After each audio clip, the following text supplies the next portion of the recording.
सांजा सखे मिळाल्या, तिन्ही सांजा सखे मिळाल्या, देई वचना तुला, तिन्ही सांजा सखे मिळाल्या.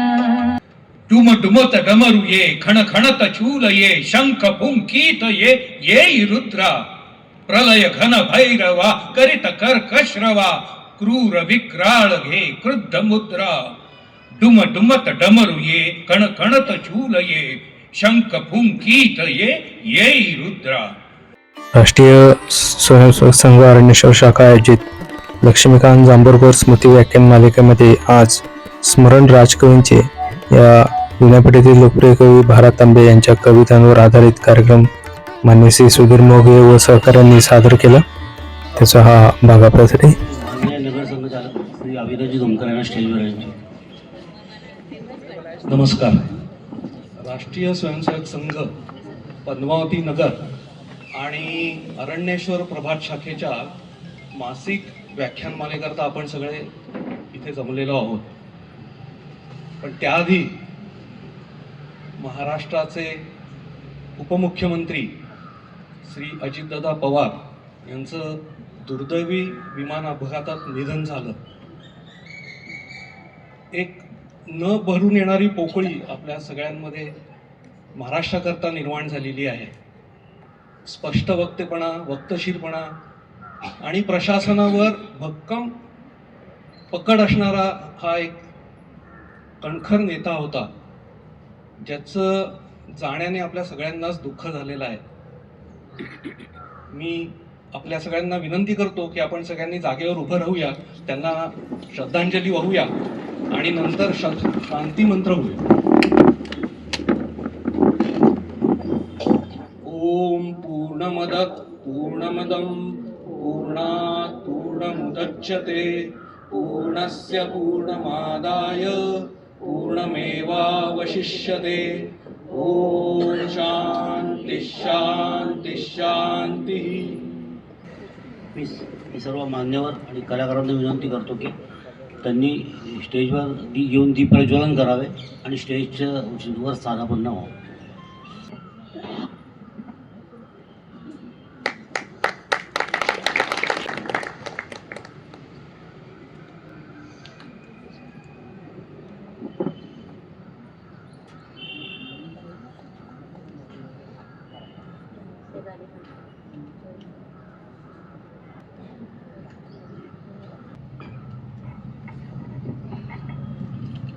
सर्व उपस्थित श्रोते व व्यासपीठावरील मान्यवर यांचे मी आज लक्ष्मीकांत स्मृती व्याख्यानमाला पुष्पचार कार्यक्रमामध्ये स्वागत करतो.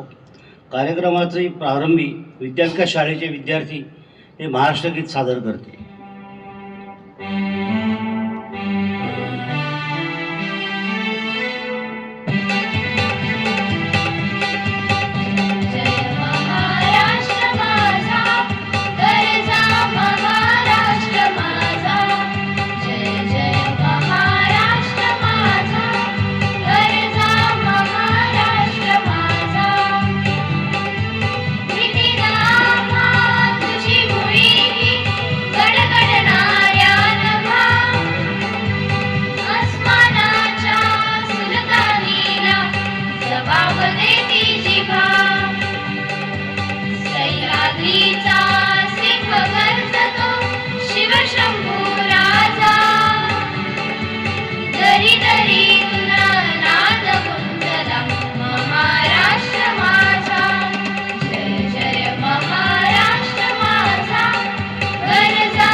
दिल्लीचे ही दप्तरात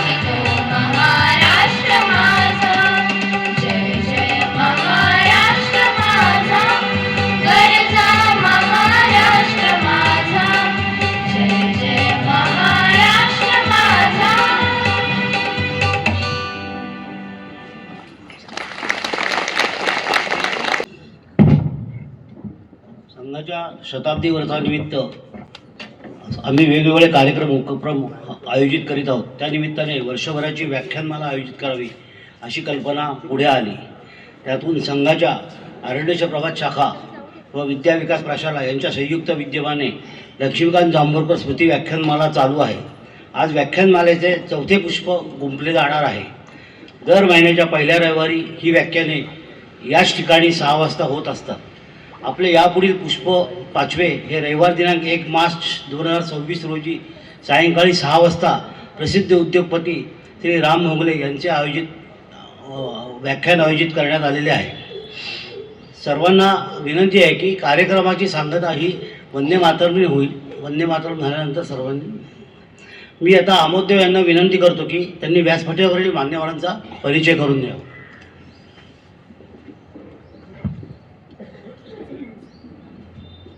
परिचय करून देण्याआधी आपल्या भागाचे संघचालक चंदूभाऊ कुलकर्णी हेही आपल्या या कार्यक्रमास उपस्थित आहेत. नमस्कार. आपल्याला सर्वांना प्रसिद्ध व्यक्ती माहिती असतात, नाव ऐकलेलं असतं, परंतु त्यांचा परिचय पूर्ण ठाऊक असतोच असं नाही. तो करून देण्यासाठी मी व्यासपीठावरील आदरणीय मान्यवरांपैकी प्रथम परिचय करून देतो. श्रीयुत अविनाशजी अशोक धोमकर. स्वतःचा खाजगी व्यवसाय आहे आणि राष्ट्रीय स्वयंसेवक संघाच्या पद्मावती नगराचे नगर संघचालक म्हणून त्यांच्यावर जबाबदारी आहे.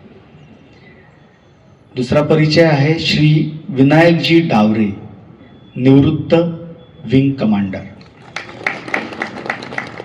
संस्कृत विद्यामंदिर शिक्षण संस्थेचे विद्यमान अध्यक्ष आहेत ते. पुढील परिचय करून देताना अतिशय आनंद होतोय की आजचा कार्यक्रम ज्यांच्या कवितांवर आहे ते श्री भारा तांबे यांचे नातू श्री शिरीषजी तांबे हे पण आज या व्याख्यानमालेसाठी आवर्जून उपस्थित आहेत. फिलिप्स किर्लोस्कर हवेल्स अशा विविध राष्ट्रीय व बहुराष्ट्रीय कंपन्यांमध्ये त्यांनी व्यवस्थापक म्हणून व्हाईस प्रेसिडेंट अशा महत्त्वाच्या पदांवर काम केले आहे. बी इलेक्ट्रिकलची पदवी प्राप्त केलेले श्री शिरीषजी तांबे जाधवपूर विद्यापीठ आणि मणिपूर इन्स्टिट्यूट ऑफ टेक्नॉलॉजीच्या एमटेकच्या विद्यार्थ्यांचे गाईड व एक्सटर्नल एक्झामिनर होते. युरोप व एशिया पॅसिफिकमधील अनेक देशात त्यांनी प्रवास केलेला आहे. ते उत्तम लेखक असून श्री भारा तांबे यांच्याविषयी त्यांनी 2 पुस्तके लिहिलेली आहेत. मॅनेजमेंटच्या दृष्टिकोनातून नेतृत्वाचे विश्लेषण करणारे त्यांचे नेतृत्व हे पुस्तक नुकतेच प्रकाशित झालेले आहे. पुढील परिचयाचा योगायोग म्हणजे आज देशाचा अर्थसंकल्प सादर झाला आणि या विषयातील तज्ज्ञ व्यक्ती आणि आपल्या व्याख्यानमालेसाठी त्यांना सदैव अत्यंत आत्मीयता असते असे श्री रवींद्रजी धोंगडे आपल्यामध्ये उपस्थित आहेत, समोर बसलेले. रवींद्रजी हे राज्याच्या वित्त विभागाचे निवृत्त संचालक आहेत. प्रदीर्घ प्रशासकीय सेवेचा त्यांना अनुभव असून शासकीय सेवेत अनेक महत्त्वाची पदे त्यांनी भूषवली आहेत. राज्य शासनाच्या अर्थविषयी विविध समित्यांवरही त्यांनी काम केलेले आहे. स्वर्गीय अजितदादा पवार अर्थमंत्री असताना श्री धोंगडे सर यांनी त्यांच्या समवेतही काही वर्ष काम केले होते. अतिशय स्वच्छ, कार्यक्षम आणि संवेदनशील अशी अधिकारी असा त्यांचा लौकिक आहे. राज्यातील क्लास 1 श्रेणीच्या अधिकाऱ्यांच्या संघटनेचे ते अनेक वर्ष अध्यक्ष होते. विशेष म्हणजे त्यांना संगीत, चित्रकला, काव्य या क्षेत्रातही रुची आहे आणि अभिव्यक्ती हा त्यांचा काव्य संग्रह प्रसिद्ध झाला असून काही गीतांना त्यांनी संगीतही दिलेले आहे. श्री धोंगडे सर मूळचे छत्रपती संभाजीनगरचे असून त्यांचे वडील श्री श्रीनिवासराव धोंगडे हे अत्यंत नामवंत शिक्षक आणि कार्यक्षम शिक्षण अधिकारी होते. श्री धोंगडे यांनी साई लीला या शिर्डी संस्थांच्या मासिकात आपली पुराणे उपनिषदे याविषयी अभ्यासपूर्ण लेखनमाला लिहिल्या आहेत. या व्याख्यानमालेस ते पहिल्या व्याख्यानापासून उपस्थित आहेत. या विषयास अनुसरून श्री सुधीर मोघे यांचा परिचय करून देताना मराठी कवितेच्या वाटचालीविषयी त्यांनी मनोगत व्यक्त करावे अशी मी त्यांना विनंती करतो. नमस्कार रसिक श्रोते हो आणि व्यासपीठावरील सर्व मान्यवरांनाही नमस्कार. अलीकडच्या काळात आपण दाओसबद्दल बरीच चर्चा ऐकलेली आहे, पण आज आपण दाओसऐवजी देवाशी संबंधित राजकवींचं स्मरण करणार आहोत. तर या स्मरण राजकवींचे या कार्यक्रमाला जे कलाकार आपल्याकडे आलेले आहेत त्यांचा परिचय तर मी करून देणारच आहे, परंतु तत्पूर्वी कविवर्य भा. रा. तांबे यांचा जो काळ होता त्या काळाविषयी, त्याचबरोबर त्या काळामध्ये मराठी काव्याच्या क्षेत्रात जे बदल झाले त्याविषयी 2 शब्द बोलणे उचित होईल असं मला वाटतं. कविवर्य भा. रा. तांबे यांचा जो काळ होता तो होता 1873 ते 1941, आणि मराठी काव्याच्या दृष्टीने, साहित्याच्या दृष्टीने अर्वाचीन काळ असं ज्याला म्हटलं जातं तो कालावधी सुरू होतो सन 1885 पासून.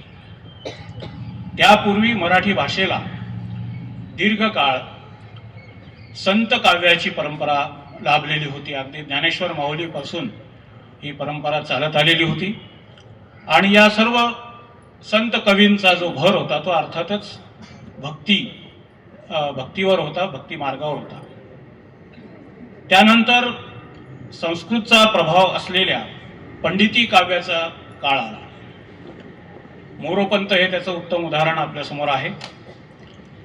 याच काळाबरोबर समांतररित्या शाहिरी काव्याची सुद्धा परंपरा आपल्याकडे अगदी भरात आलेली होती.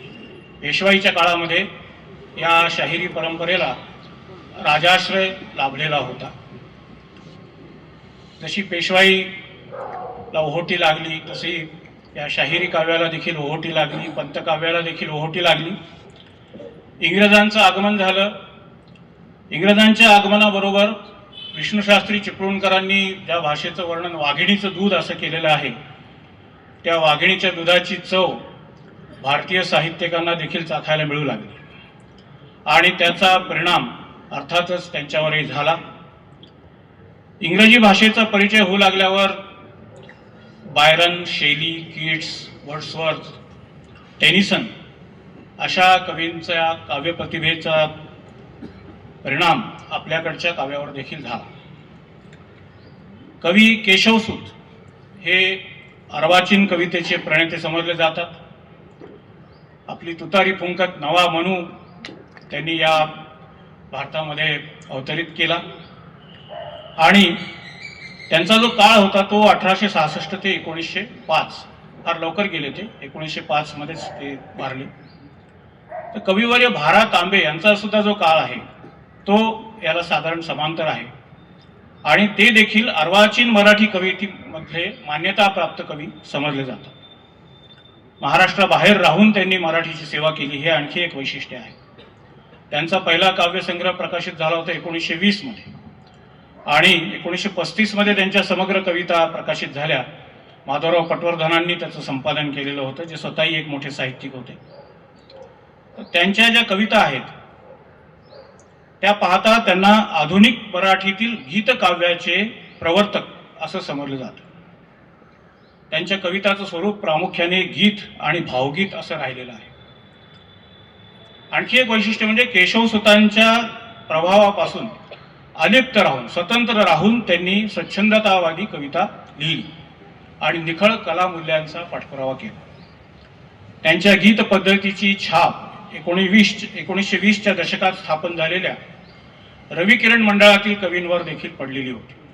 त्यामध्ये कवी माधव जुलियन, कवी यशवंत, गत्रम माडखोलकर, दिवाकर, विद घाटे इत्यादी कवी होते. नंतरच्या काळातील कवी बाभ बोरकर आणि कुसुमाग्रज यांच्यावर देखील त्यांच्या काव्याचा प्रभाव आपल्याला दिसून येतो. बालकवी आणि गोविंदाग्रज हे सुद्धा कवी 1920च्या आधी, म्हणजे या रविकिरण मंडळाच्या आधीच्या काळातच होऊन गेले. या कवींनी मराठी कवितेला पंतकाव्याच्या बांधणीतून मुक्त केलं, आणि मराठीमध्ये गझल, सुनीत, रुबाया इत्यादी काव्य प्रकार हे मराठीमध्ये आणले. आपले जे काव्याचे विषय आहेत त्यामध्ये विविधता आणली. मानवी भावना, निसर्ग, प्रेम, प्रेमातील विफलता, सामाजिक बंडखोरी आणि राष्ट्रप्रेम हे काव्याचे विषय झाले, आणि आत्मपर कविता मोठ्या प्रमाणावर लिहिण्यात येऊ लागले. या विषयावर बरंच काही बोलण्यासारखं आहे, परंतु मी जास्त बोलायला तुम्ही म्हणाल की आम्ही मराठीच्या पिरियडला येऊन बसलोय की काय. तेव्हा हा विषय मी हे विवेचन इथं थांबवतो आणि कलाकारांच्या परिचयाकडे वळतो. आजचे जे आपले कलाकार आहेत त्यामध्ये सृजन स्नेहीचे सुधीर जनार्दन मोघे. श्री सुधीर जनार्दन मोघे यांचं नाव सुधीर मोघे आहे. पुणेकरांना गीतकार सुधीर मोघ्यांबद्दल माहिती आहे, पण हे सुद्धा काही कमी नाही. हे एक बहुआयामी असं व्यक्तिमत्व आहे. अभिनय, संवादन आणि अभिवाचन हे त्यांचे मुख्य छंद आहेत. 1978 पासून साहित्य, संगीत, नृत्य, नाट्य आणि रंगमंचीय सादरीकरणामध्ये त्यांचा मोठ्या प्रमाणावर सहभाग असतो. आकाशवाणीवरील श्रुतिकांमध्ये देखील ते सहभागी असतात. 300 पेक्षा अधिक कार्यक्रमांमध्ये त्यांचा सहभाग राहिलेला आहे. त्याशिवाय अभिवाचक आणि संवादक म्हणूनही सातत्याने त्यांचा सहभाग असतो. विष्णुदास भावे स्मृतिप्रित्यर्थ अनेक संगीत नाटकं सादर झाली होती. त्यामध्ये संगीत कुलवधू, संशय कल्लोळ, संगीत ययाती देवयानी या सर्व नाटकांमधून गायक नट मधून देखील त्यांनी काम केलेलं आहे. त्यानंतर पंडित जितेंद्र अभिषेकी स्मृती संगीत महोत्सवाचं 10 वर्ष त्यांनी सूत्रसंचालन केलेलं आहे. सध्या पुणे येथे सृजनस्नेही समूहातर्फे शहीदांची पत्रे, मेघदूत, पाऊस कविता यांचं अभिवाचन, स्मरण राजकवींचे हा कार्यक्रम, त्याचबरोबर सुप्रसिद्ध मराठी शायर भाऊसाहेब पाटणकर यांच्या शायरीवरील जिंदा दिल हा कार्यक्रम, त्याचबरोबर ओवी गाऊ विज्ञानाची हा जगातील संशोधकांचा परिचय करून देणारा कार्यक्रम, असे विविध कार्यक्रम ते आपल्यापुढे सादर करत असतात. त्यानंतर भविष्यामध्ये बहुआयामी शांताबाई शेळके, अस्तित्व सुप्त, रूपे तीर्थरूपांची आणि शास्त्रीय संगीतातील संधी प्रकाश राग असे काही कार्यक्रमांची निर्मिती प्रक्रिया सुरू आहे. असे हे श्री सुधीर जनार्दन मोघे. एकदा त्यांच्यासाठी जोरदार टाळ्या होत्या. त्यांच्याबरोबर दुसऱ्या ज्या कलाकार सहभागी होणार आहेत तिथे बसलेले आहेत सध्या, श्रीमती मिनल गानू, सुरेल गळ्याच्या मिनल गानू, त्या संगीत विशारद आहेत. त्याचबरोबर संगीत आणि संस्कृत या दोन्ही विषयात त्यांनी MA केलेलं आहे. उषाताई फडणीस, दादा पनके, शोभाताई अभ्यंकर असे गुरु त्यांना संगीतामध्ये लाभलेले आहेत.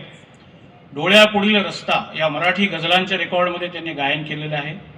अनेक सांगीतिक स्पर्धांमध्ये त्यांनी बक्षिसे मिळवलेली आहेत आणि संस्कृतचे क्लासेस त्या गेली 30 वर्ष घेत आहेत. आणि सृजनसहीच्या अनेक कार्यक्रमामध्ये त्या गेल्या 4-5 वर्षापासून सहभागी असतात. त्यानंतरच्या तिसऱ्या कलाकार म्हणजे श्रीमती आसावरी कुलकर्णी. त्या आकाशवाणीच्या B हाय ग्रेड नवोनाट्य कलाकार आहेत. आकाशवाणीमध्ये मान्यता प्राप्त कलाकार होण्यासाठी बरेच कष्ट लागतात, तर B हाय ग्रेड मिळणं हे विशेष समजलं जातं. तर ललित लेख आणि कविता लिहिण्याची त्यांना आवड आहे. सकाळ माध्यम समूह आणि साम TV त्यांनी 16 वर्ष काम केलेलं आहे. तेवढा मोठा अनुभव त्यांच्या गाठीशी आहे. विविध सांस्कृतिक कार्यक्रम, गाण्याच्या मैफली, मुलाखती, नवीन प्रॉडक्ट लॉन्च या कार्यक्रमांचं निवेदन, सूत्रसंचालन त्यांनी केलेलं आहे.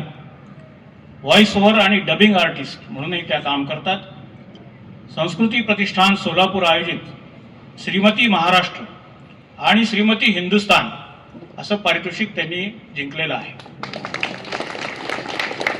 पुणे विद्यापीठाच्या मीडिया स्कूलच्या विद्यार्थ्यांना short films, commercial short films, Marathi चित्रपट, राजकीय प्रचाराच्या जाहिराती, डॉक्युमेंटरी, ॲड रील्स या सगळ्यामध्ये त्यांचा सहभाग असतो.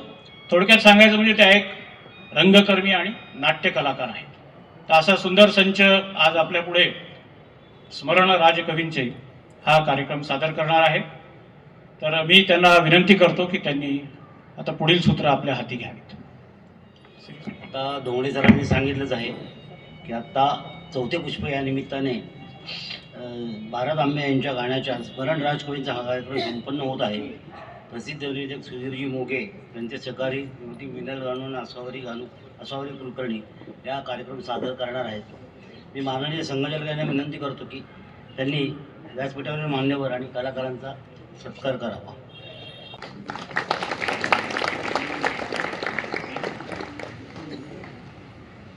मिनल गानू. श्रीमती मीना श्रीमती आचार्य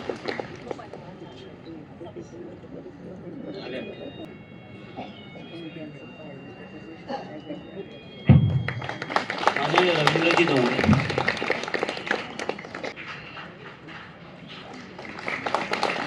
आज या कार्यक्रमासाठी आवर्जून उपस्थित असलेले श्री भारत तांबे यांचे नातू श्री शिरीषजी तांबे,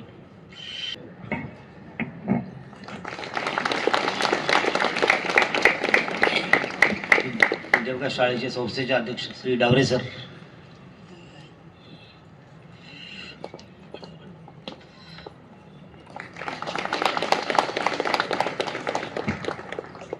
मी सर्व व्यासपीठावरील मान्यवरांना विनंती करतो की त्यांनी पहिल्या रांगेत बसून कार्यक्रमाचा आनंद घ्यावा. नमस्कार.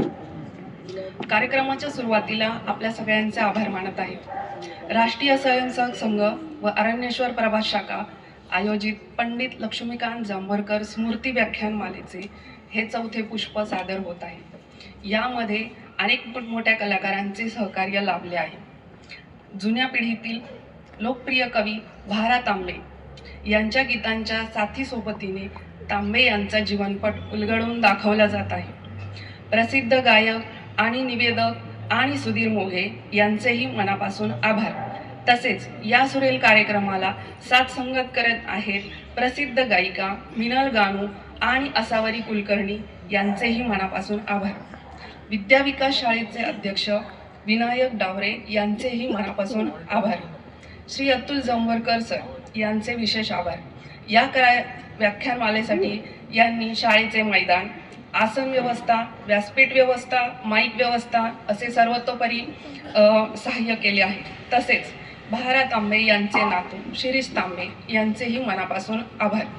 आजच्या या कार्यक्रमासाठी उत्कृष्ट माईक व्यवस्था देणारे संजय बेंद्रे तसेच व्हिडिओ शूटिंग करणारे दत्तात्रय साने यांचेही मनापासून आभार. तसेच परिचय करून देणारे श्री रवींद्र घोंगडे यांचेही मनापासून आभार. तुम्हा सर्व रसिक प्रेक्षकांचे मनापासून आभार. आपण दिलेले प्रेम व पाठिंबा असाच राहावो ही प्रार्थना. धन्यवाद. रसिको नमस्कार. आज स्मरण राजकवींचे हा कार्यक्रम सादर करण्याची संधी आम्हाला दिल्याबद्दल सृजनस्नेही समूहाच्या वतीनं सुरुवातीलाच शिक्षण महर्षी लक्ष्मीकांत जांभोरकर स्मृती व्याख्यानमाला आयोजन समितीचे विनम्रपणे आभार व्यक्त करतो आणि लगेच कार्यक्रमाला सुरुवात करतो.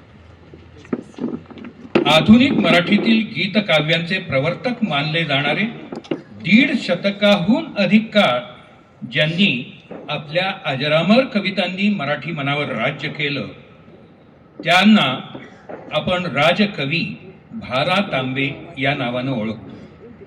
भा. तांबे यांचं आधुनिक मराठी कवितेतलं स्थान हे अनन्यसाधारण आहे.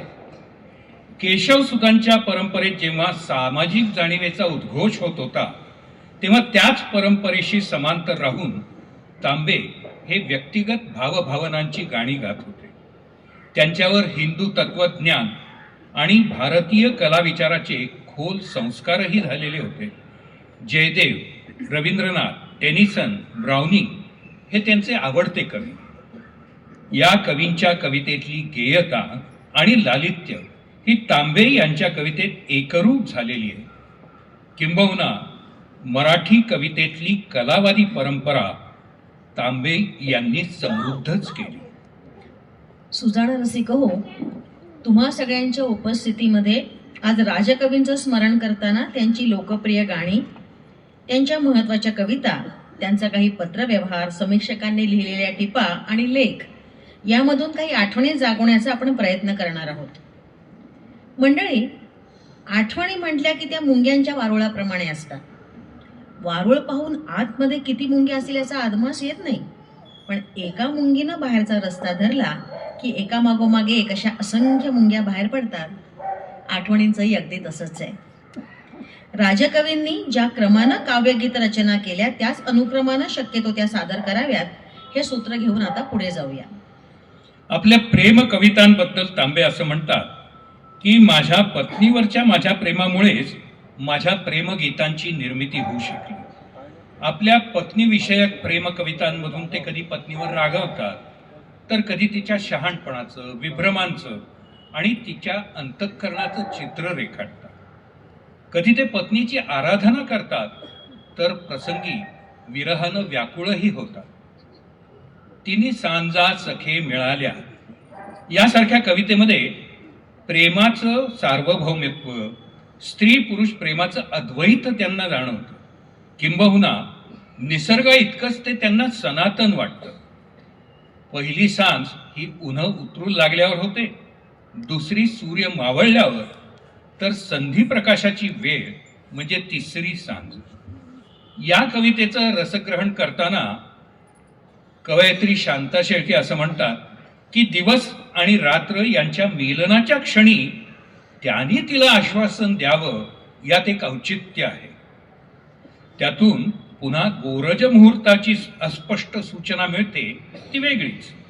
त्यामुळे वैवाहिक पावित्र्याचा संदर्भ त्या मिलनाला लाभतो आणि या प्रेम मिलनाला साक्षीदार आहे तो निसर्ग.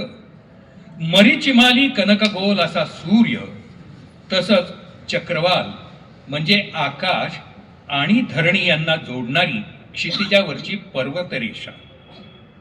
आकाश हे अनंत, तर धरणी ही शांत. त्या उभयतांना जोडणारी शांत अनंताचं मिलन घडवणारी पर्वतरेषा किंवा दिग्मंडळ हे या स्त्री पुरुष मिलनाला साक्ष आहे. निसर्ग, स्त्री पुरुष आणि त्यांचं मिलन हे सारं इथं एकमेकांशी अगदी मिसळून गेलेलं एक जीव वाटतं. इंदूर मुक्कामी असताना 18 जुलै 1902 रोजी केलेली ही रचना ऐकूया मिनलकडून. तिन्ही सांजा सखे मिळाल्या, तिन्ही सांजा सखे मिळाल्या, देई वचना तुला, तिन्ही सांजा सखे मिळाल्या, देई वचना तुला,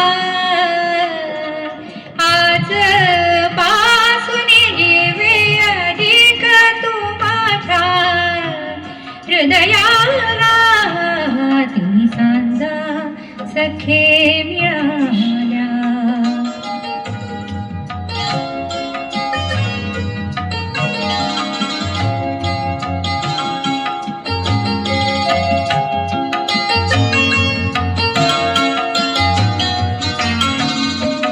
कनक गोरखा मरीची माली, कनक गोरखा मरीची माली, जोडी जो सुयक्षा, चक्रवाल हे पवित्र, येही शांत गंभीर निशा, श्रीलोकगामी मारुत, तैषा निर्मलदाही दिशा, साक्षी ऐसे अमर करुणी हेतव, कर करे हरिदा, तिन्ही सांजा सखे मिळाल्या.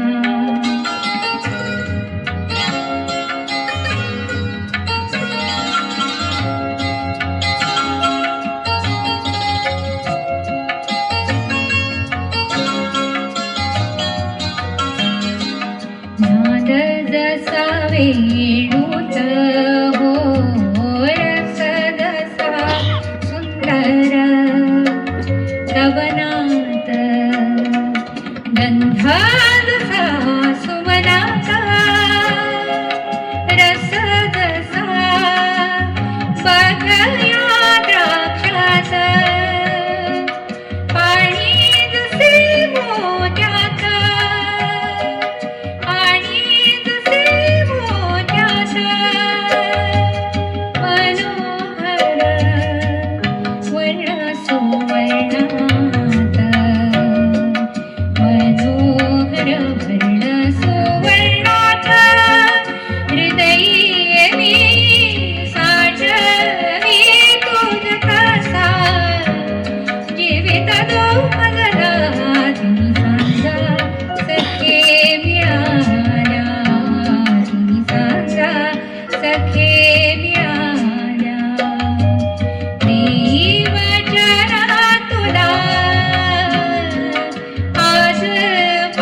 दयाळा.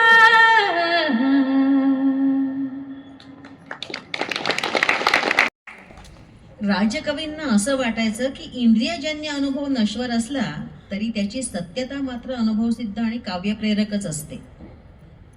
प्रेमातून काव्यात दिव्य, अपार्थिव, ज्योतिषसंगम यासारखे शब्द वापरून प्रेमात उच्चता किंवा पवित्रता येत नसते असं त्यांना वाटे.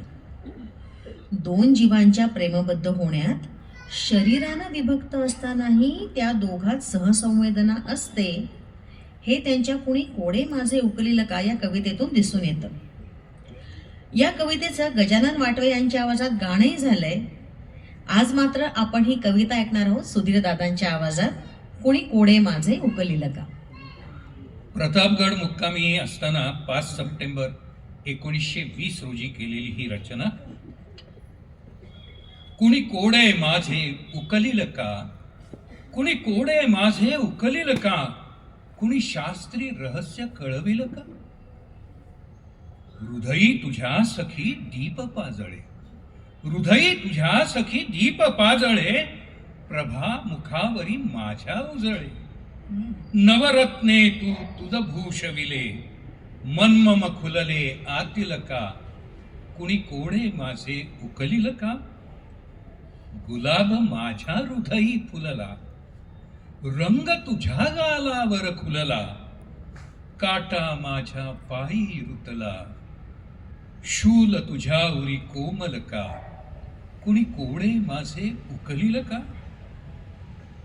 माझ्या शिरीढग निळा डवरला, तुझ्या नयनी पाऊस कळकळला, शरदचंद्र या हृदयी उगवला, प्रभा तुझ्या उरी शीतल का, कुणी कोडे माझे उकलील का. मद्याचा मी प्यालो प्याला, प्रिये तयाचा मद तुझा आला, कुणी जखडिले दोन जीवांला, मंत्रबंधनी केवळ का, कुणी कोडे माझे उकलील का, कुणी शास्त्री रहस्य कळविल का, कुणी कोडे माझे उकलील का.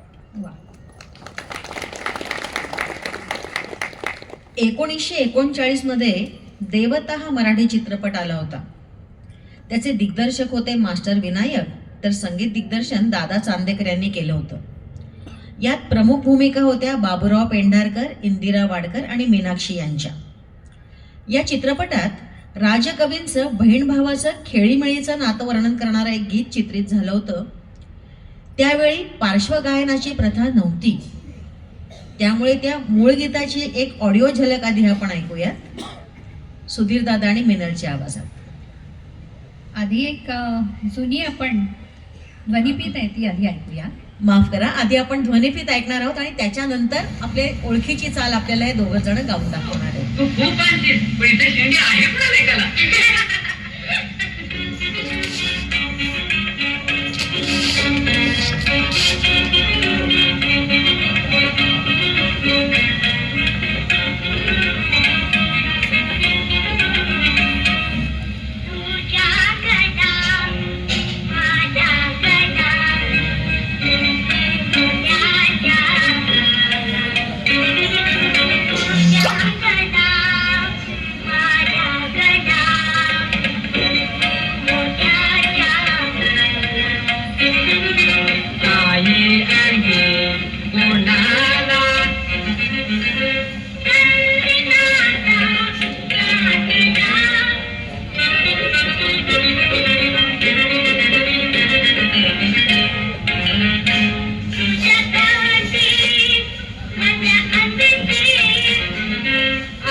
आणि आता आपल्या सगळ्यांना परिचित असलेलं गीत हे दोघं जण सादर करतायत.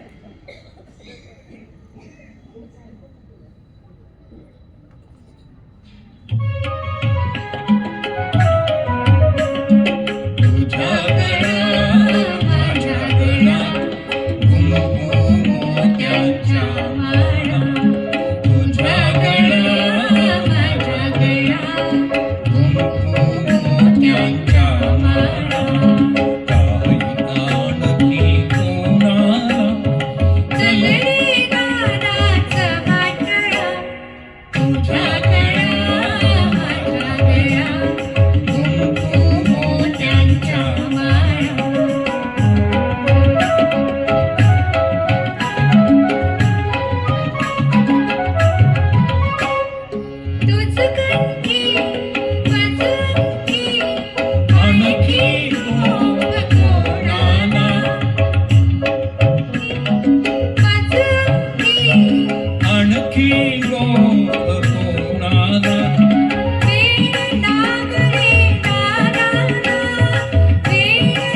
चिरली आणखी शेला कोणाला नाना सांगू आम्हाला, नाना सांगू आम्हाला, सांग तिकडच्या स्वामीला तुझ्या गळा माझ्या गळा कुंकू मोत्यांच्या माळा.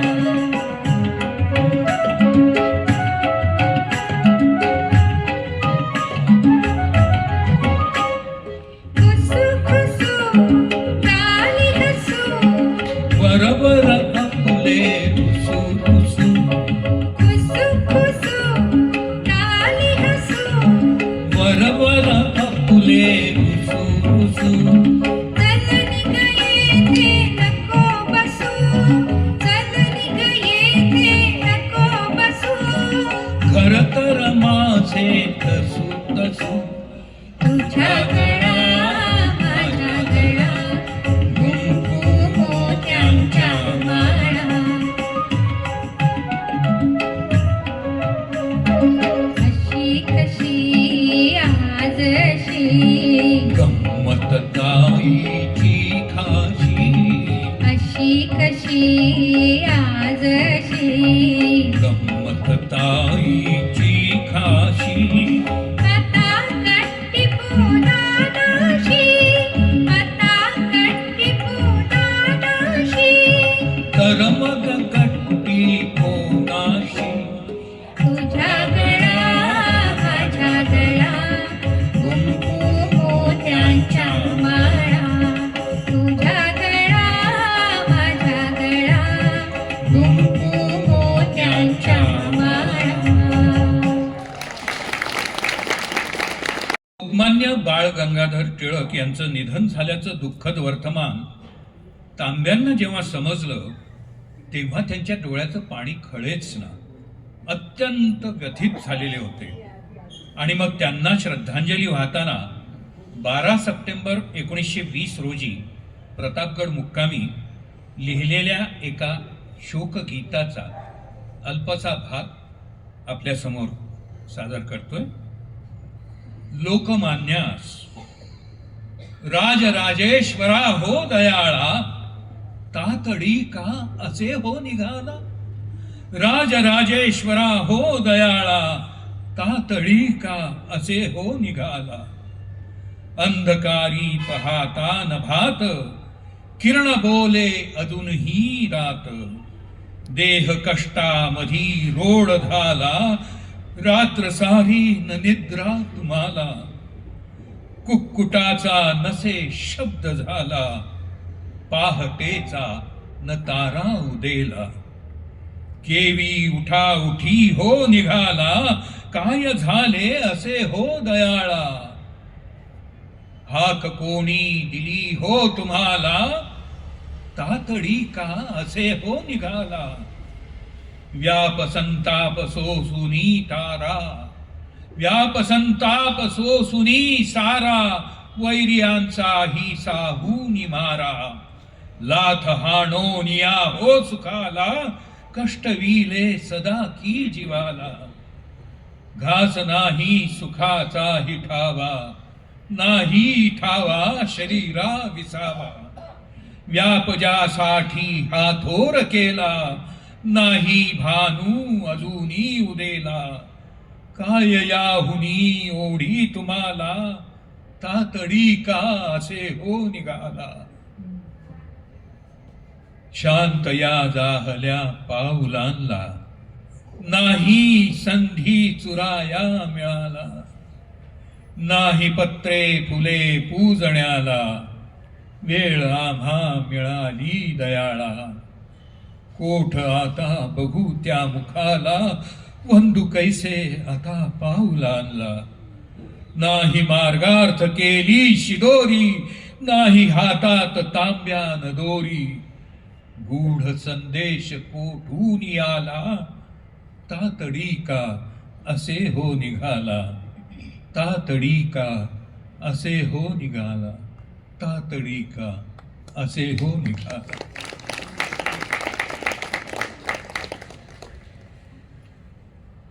घागर घेऊन पाण्याला गेलेल्या आणि भान हरपलेल्या प्रमदेच्या भावनांशी एकरूप झालेले कवी तांबे ज्या कवितेतून आपल्याला दिसतात ती कविता आता सादर करतो आहोत। या कवितेत ती तशीच उभी आहे, सोबतीने गेले, घागर भरून वाहतीये, पण तो बुडबुड आवाज काही केला तिला ऐकूच येत नाही। ती कुणाची तरी वाट पाहतीये, त्याची पावलं वाजली, त्याचं बोलणं ऐकलं, त्याची शीळ कानी पडली असं तिला वाटतंय। आणि खरं तर शेत सळसळत असतं, वाऱ्याचा आवाज होत असतो, वेळूच्या बनातून त्याचा सूर उमटत असतो, पण जे आहे ते तिला दिसत नाही आणि जे नाही ते उगाचच आहे असं वाटतं।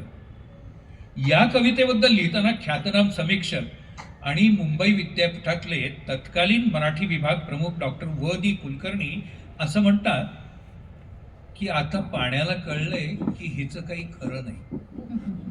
ते थरारलं, वारा बरळू लागला, तर हे प्रेमाचं वेडं ध्यान बघून वेलींनाही कौतुक वाटलं, त्या गालात हसू लागल्या आणि वृक्ष तर डोलू लागले।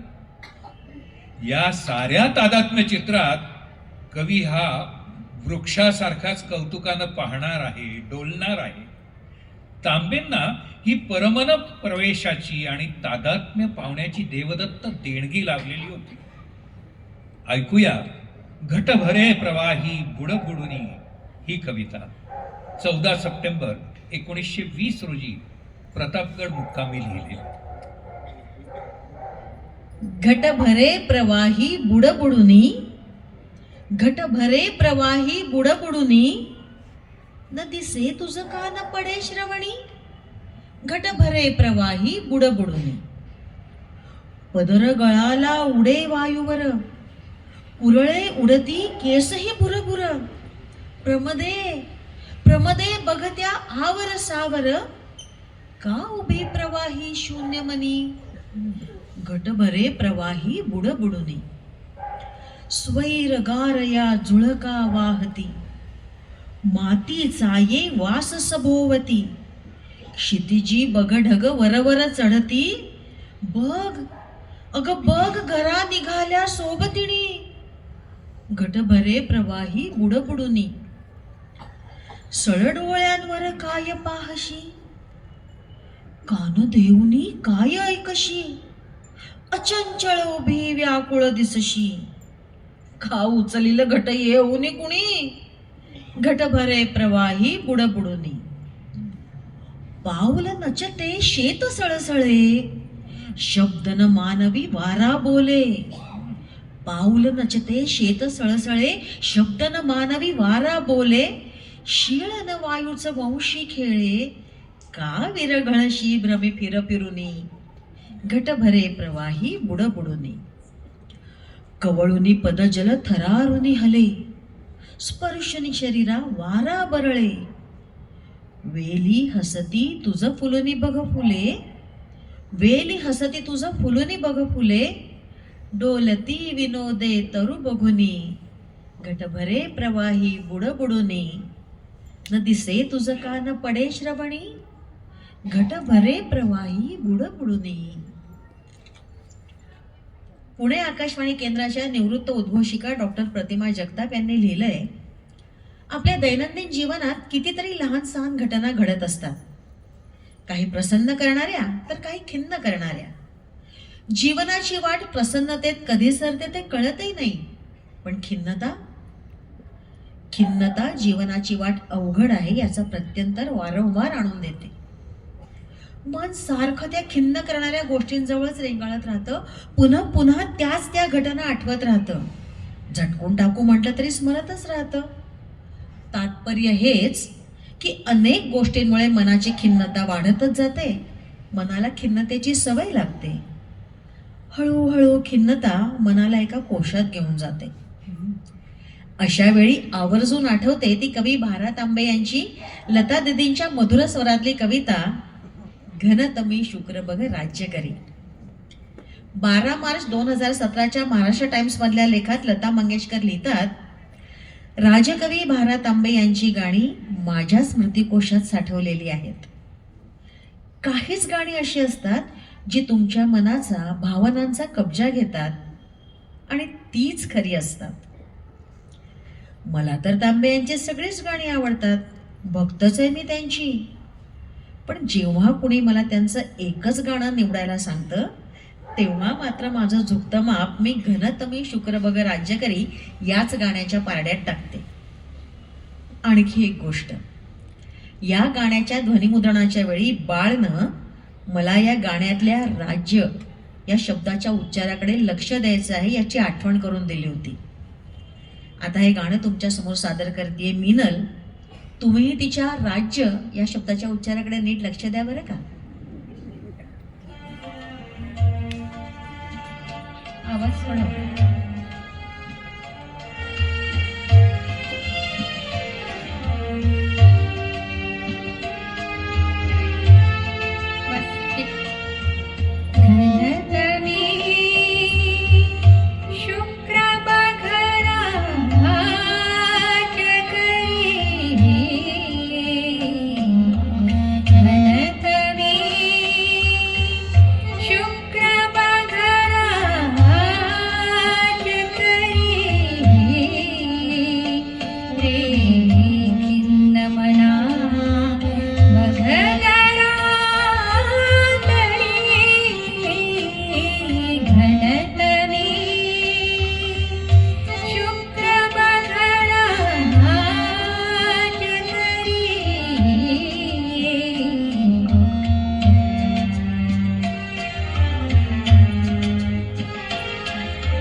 हातच कोडुनी रे बार भरारी जरा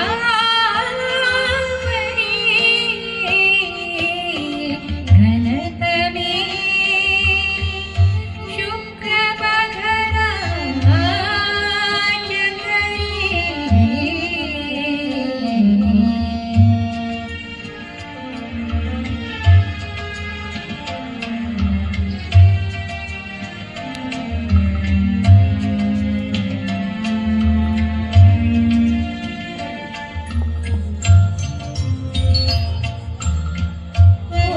गळे फळ गोड दागले फूल गळे फळ गोड दागले बीज नुरे डौलात तळुडुले पीक गळे बघ ज्योत पाजळे का मरणी अमरता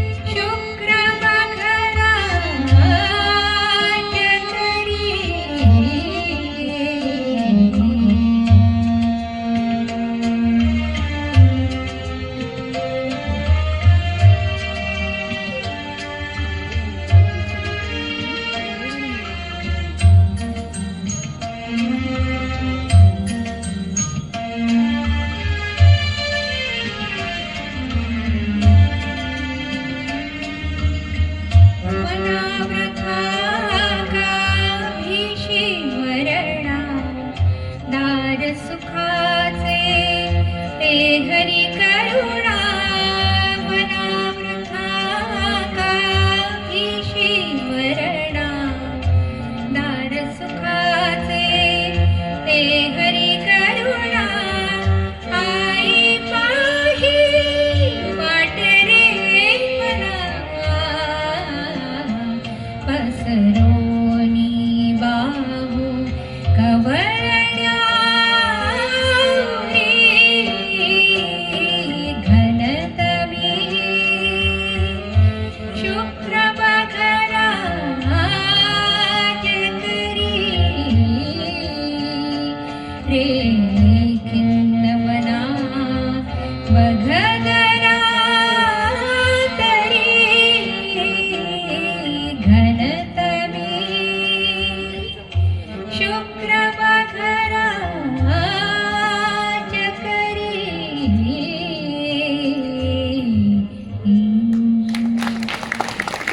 भारा तांबे यांनी आपल्या कवितेतून रुद्राला आवाहन केलेलं आहे.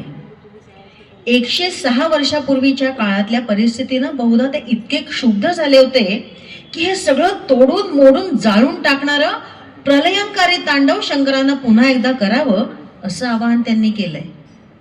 खरं तर ते ग्वाल्हेर संस्थानाचे राजकवी होते, तरी सुद्धा पाड सिंहासने दुष्ट ही पालथी, ओढ हत्तीवरून मत्त नृप खालती असं ते लिहितात. या गाण्यातले कडक शब्द आणि त्यांना उठाव देऊन गाता येईल अशी जाती या गाण्यासाठी त्यांनी निवडली. हे गीत नुसतं मनातल्या मनात वाचायचं नाही, त्याचा उच्चार केल्यावरती आपोआप स्फुरण चढेल अशा प्रकारचं हे गीत आहे. अगदी संहार केला नाही तरी चालेल, पण चांगला क्रांतिकारक बदल करण्यासाठी महादेवांना उतरावं असं हे गीत वाचून कोणालाही वाटेल. शब्द आणि नाद या दोन्हीचा एकत्रित परिणाम या गीतात दिसून येतो. भारा तांबे यांचं या दोन्हीवरील प्रभुत्व अद्वितीय होतं असं आनंद घारे यांनी त्यांच्या आनंदघन या ब्लॉगवर लिहिलेलं आहे. ऐकूयात रुद्रास आवाहन सुधीर दादांच्या आवाजात. डुम डुमत डमरू ये, खण खणत चूल ये, शंख पुंकीत ये रुद्रा. प्रलय घन भैरवा, करित कर्कश्रवा, क्रूर विक्राळ घे क्रुद्ध मुद्रा. डुम डुमत डमरू ये, कण कणत चूल ये, शंख पुंकीत ये रुद्रा. कडकडा फोड नभ उडव उडू मक्षिका, खडबडवी दिग्गजा तुडव रवी मालिका. मांडवादळ उधळगिरी जशी मृत्तिका, खवळवी चहुकडे या समुद्रा. डुम डुमत डमरू ये, खण खणत चूल ये, शंख पुंकीत ये रुद्रा. पाड सिंहासने दुष्ट ही पालती, पाड सिंहासने दुष्ट ही पालती, ओढ हत्ती भरुनी मत्त नृप खालती.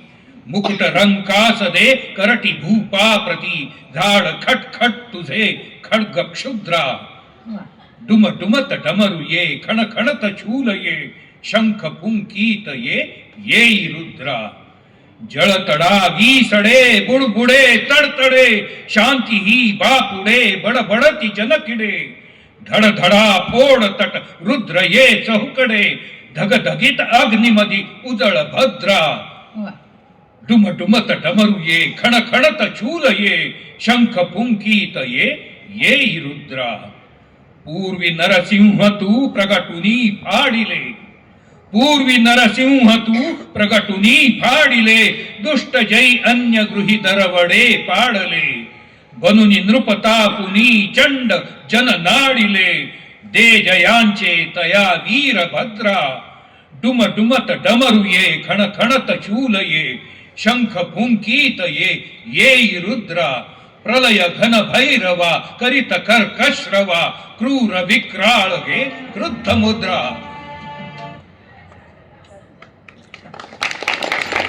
वीररसातून जरा प्रेमरसाकडे जाऊया.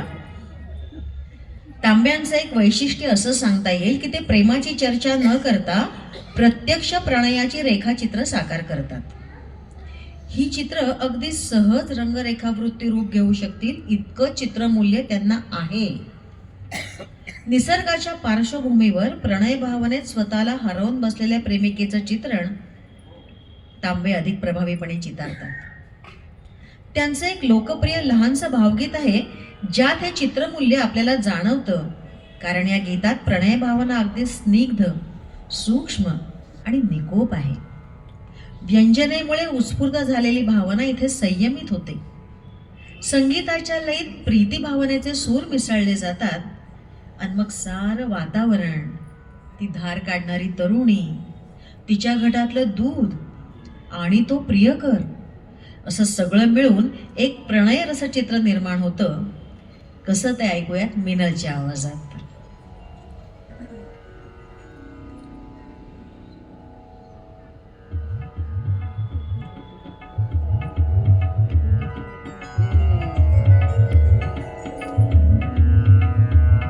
ते दूध तुझ्या त्या घटातले, काधिक गोड लागे न कळे.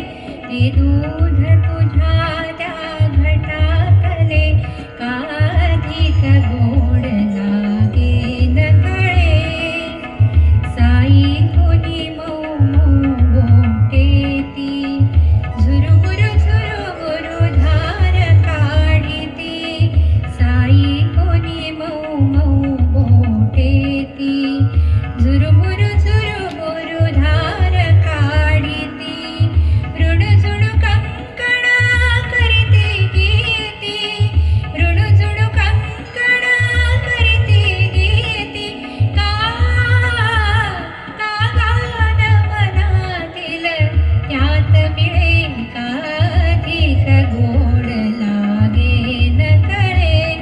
ते दूध तुझ्या त्या घटातले काधिक गोड लागेन कळे अंधुक श्यामल वेळ टेकडी जरा शेत तरुमध्ये झोपडी अंधुक श्यामल वेळ टेकडी जरा शेत तरुमध्ये झोपडी त्यांची देवी धारही काढी त्यांची देवी धारही काढी का स्वप्नभूमी बिंबुनी मिसळे काधिक गोड लागेन कळे ते दूध तुझ्या त्या घटातले काधिक गोड लागेन कळे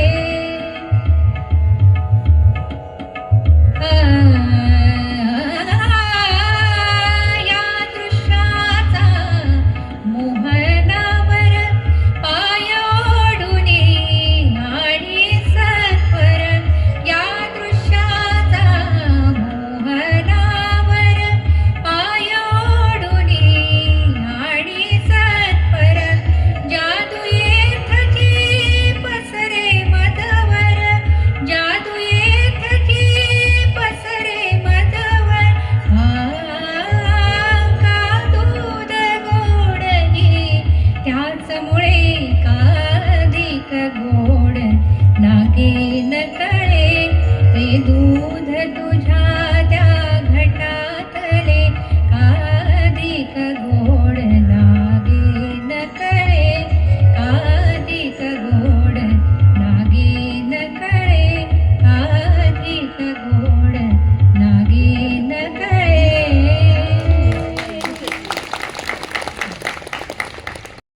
की मानवास या इहलौकिक जगातले सारे मोह दूर सारून आत्म्यास परमात्म्याकडे जाण्याची तयारी करावी लागते.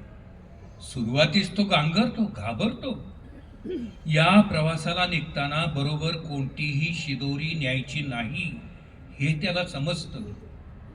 1921च्या विषमज्वराच्या आजारामध्ये तांबे यांना बहुधा मृत्यू प्रत्यक्ष जाणवला असावा.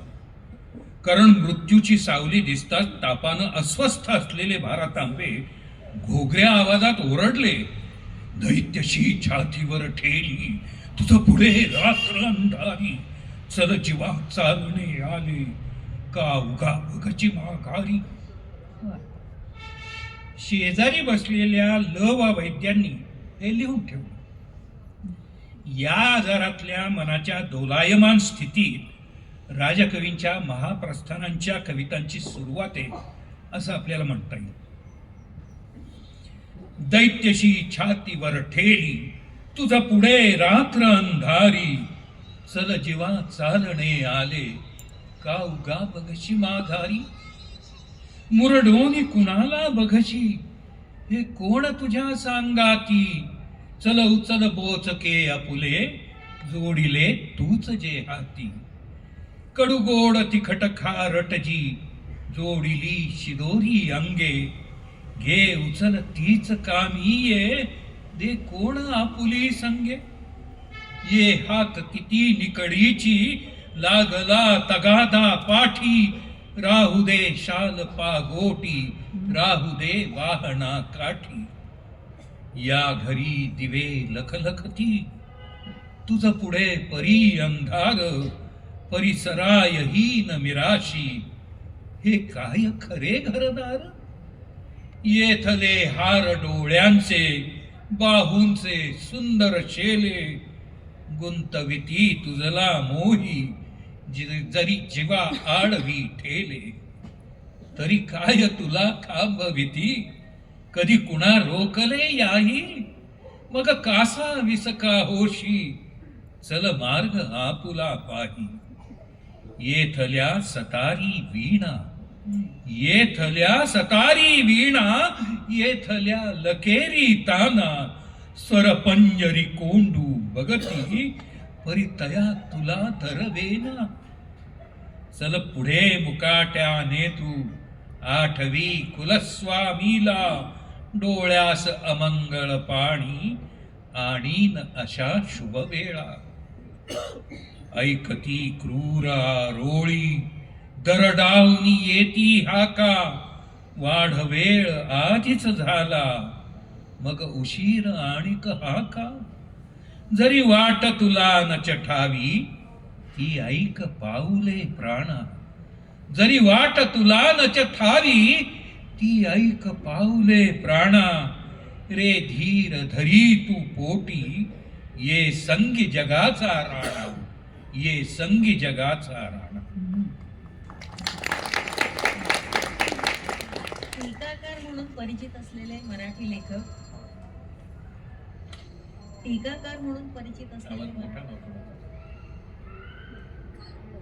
मराठी लेखक विचारवंत श्रीकृष्ण केशव क्षीरसागर तांब्यांच्या कवितेतल्या गूढतेबद्दल बोलताना म्हणतात, काव्यमय आविष्काराच्या द्वारे अनुभव स्पष्ट होऊनही गूढ राहिल्याचं आधुनिक कवितेतलं एकमेव उदाहरण म्हणजे भास्कर रामचंद्र तांबे यांची नववधू ही कविता.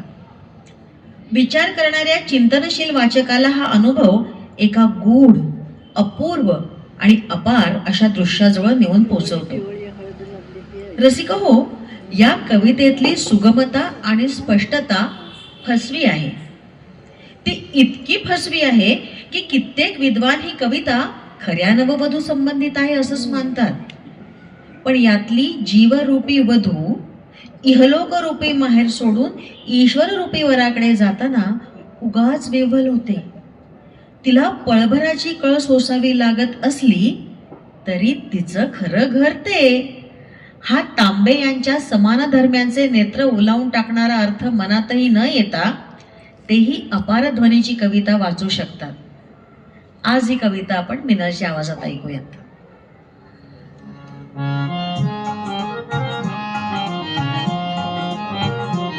नववधू प्रिया मी बावरते, नववधू प्रिया मी बावरते, लाजते पुढे सरते फिरते, नववधू प्रिया मी बावरते, नववधू प्रिया मी बावरते.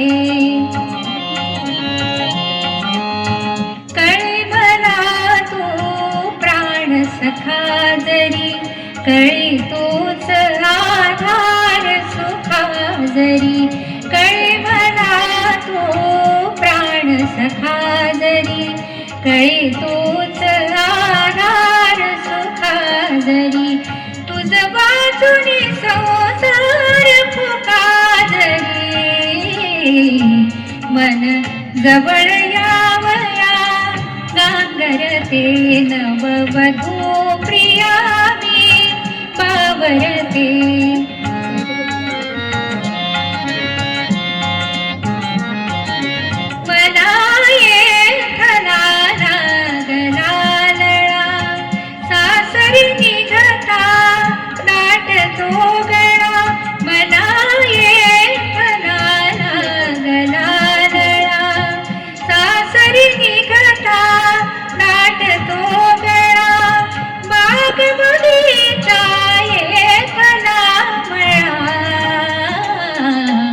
सोडिता कसे मन सरसरते, नववधू प्रिया मी बावरते. जीवमनीचा मनी तळमळे, वाटे बंधन करुणी मोकळे, जीवमनीचा मनी तळमळे, वाटे बंधन करुणी मोकळे, पळत निघावे तुझ जवळ पळे, परी काय करू रे भरभरते, नववधू प्रिया मी बावरते.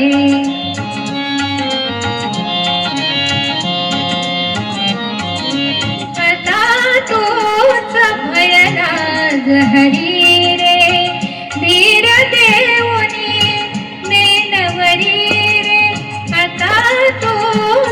अभयराज हरी रे वीर देऊनी नेनवरी रे भरत मूर्तीला नेत्र धरी रे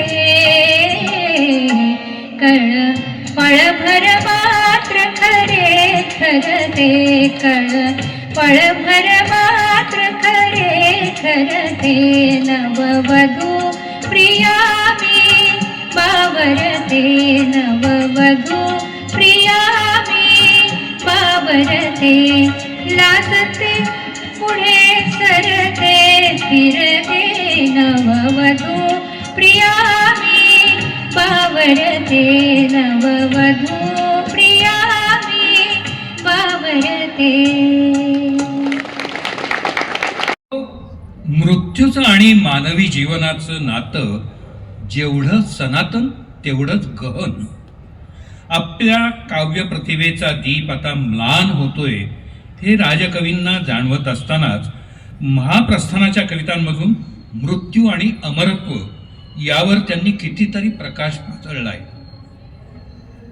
या नंतरच्या गीतासंबंधी एक प्रसंग सांगावा वाटतो. वसंत प्रभू हे संगीतकार मुंबईमध्ये 7 लक्ष्मी भुवन दादर इथे राहायचे. शेवटच्या काळात क्षयाच्या आजारपणानं त्यांना ग्रासलं होतं. भारत तांबे यांच्या आणखी एका गीताचं रेकॉर्डिंग लता दिदी परदेश दौऱ्यावरून आल्यानंतर नक्की करू असं लता मंगेशकर यांच्याकडून त्यांनी आश्वासनही घेतलं होतं आणि त्या आनंदात त्यांची तब्येत सुधारते असं दिसलं. एका अंतऱ्यापर्यंत त्यांनी चाल देखील लावली. जवळचे मित्र घरातल्या सर्वांना ती चाल ऐकवली. पण नियतीच्या मनात काहीतरी वेगळंच होतं, कारण लता दिदी परदेश दौरा करून परतण्याआधीच वसंत प्रभू यांचं निधन झालं. तो दिवस होता 13 ऑक्टोबर 1967. तांबे यांचं ते गीत ध्वनिमुद्रित झालंच नाही. ते गीत होतं मरणात खरोखर जग जगते. मरणात खरोखर जग जगते, मरणात खरोखर जग जगते, अधिमरण अमरपण ये मगते, मरणात खरोखर जग जगते. अनंत मरणे अधिमरावी, स्वातंत्र्याची आस धरावी, मारिल मरणची मरणाभावी, मग चिरंजीवी पण ये बघते, मरणात खरोखर जग जगते. सर्वस्वाचे दान अधिकरी, सर्वस्वाचे दान अधिकरी, सर्वस्वच ये स्वये तुझ्या घरी, सर्वस्वाचा यज्ञ करी तरी रे स्वये सैल बंधन पडते, मरणात खरोखर जग जगते. स्वातंत्र्याचा एकची ठावा, केवळ यज्ञची मजला ठावा, यज्ञ मार्ग हो यज्ञ विसावा, यज्ञ मार्ग हो यज्ञ विसावा, का यज्ञाविण काही मिळते, मरणात खरोखर जग जगते. यज्ञी अहर्निश रवी धगधगतो, स्वसत्व दाने पाश छेदितो, यज्ञी अहर्निश रवी धगधगतो, स्वसत्व दाने पाश छेदितो, ज्योतिर्गण नाव जन्मुनी जगतो, ज्योतिर्गण नाव जन्मुनी जगतो, रे स्वभाव हा उलटे भलते, मरणात खरोखर जग जगते, मरणात खरोखर जग जगते, अधिमरण अमरपण ये मगते, मरणात खरोखर जग जगते. आणि मृत्यूला सामोरं जाताना मृत्यूनंतरचं एक शाश्वत सत्य सांगणाऱ्या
स्वतः तांबे आपल्या काव्यलेखनाबद्दल म्हणतात की माझ्या कवितेचं हे उल्लेखनीय वैशिष्ट्य आहे की ती माझ्या आयुष्याबरोबर वाढली. मी 15 वर्षांपेक्षा लहान असताना ती लहान मुलासारखी बडबडत होती. लग्नाआधी माझ्या तरुणपणात ती अगदी परवाना मिळाल्यासारखी मुक्त होती. अर्थात त्यातले काही कागदांचे तुकडे मी जाळले. लग्नानंतर माझ्या आजूबाजूला मुलं येईपर्यंत ती फक्त प्रेमावरच राहिली. मग ती मुलांसाठी गायली. जेव्हा मृत्यू माझ्या दारात येऊन माझ्या मुलांना घेऊन गेला तेव्हा मात्र ती लहरी आणि दयनीय झाली. पण जीवनातल्या वास्तवांशी मी सलोखा साधल्यानंतर ती पुन्हा प्रेमकवितेचं अगदी ताजं पीक घेऊन आली. तेव्हा मात्र ती अधिक सखोल आणि वर्णानं अधिक वैश्विक होती. तांबे परमेश्वरात माऊलीचं स्वरूप पाहतात. मनुष्याला जन्माला घालण्यापूर्वीच त्याची सारी व्यवस्था तो दयाघन परमेश्वर करत असतो. त्या परमेश्वराची आपण लेकरं आहोत. परमेश्वराच्या आज्ञेशिवाय पानही हलणार नाही अशी तांब्यांची श्रद्धा आहे. इथं आई आणि मुलाचं नातंही कवी सांगतात. मुलाला पदराखाली घेऊन झोपवणाऱ्या आणि वरचेवर चुंबन घेणाऱ्या त्या वत्सल आणि श्रद्धाळू मातेला पाहणारे तांबे म्हणतात,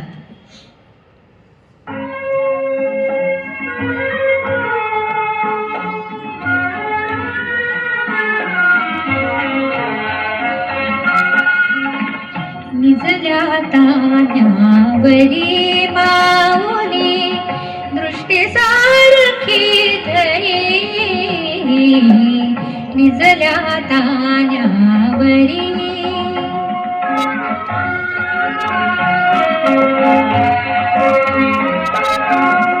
तिचा कलेजा पदरी निजला, जीवा पलीकडे जपे त्यातला तिचा कलेजा पदरी निजला, जीवा पलीकडे जपे त्यातला कुरवाळुनीची बड्या राजाला,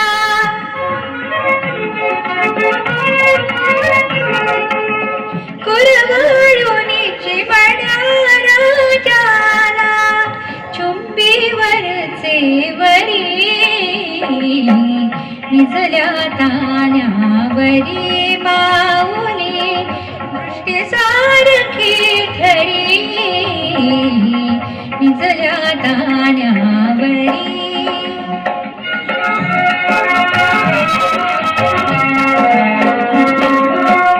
सटवाई जो खाई हसविते खळी गोड गारावरी पडती, सटवाई जो खाई हसविते खळी गोड गारावरी पडती, त्याची स्वप्ने बघून मधुरती, त्याची स्वप्ने बघून मधुरती, कौतुक ते अंतरी, निजल्या तान्यावरी माऊली दृष्टी सारखी धरी, निजल्या तान्यावरी.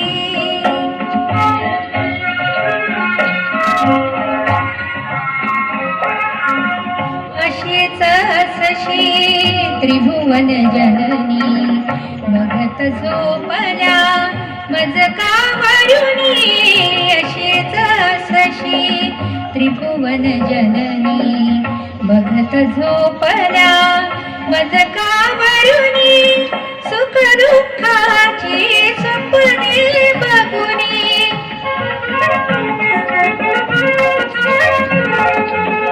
सुख दुःखाची स्वप्ने बघुनी, कौतुक शिका खरी, निजल्या तान्यावरी माऊली दृष्टी सारखी धरी, निजल्या तान्यावरी.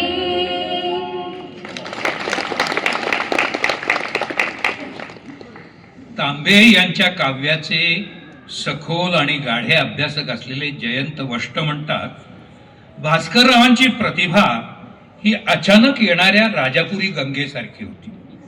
मध्येच तिला इतका बहर यायचा की ते सलग अनेक कविता लिहित असत. तर काही वर्ष काव्य निर्मिती वाचून सुनीच गेलेली होती. त्यांच्या कवितेच्या साधारणपणे 4 अवस्था सांगता येतात.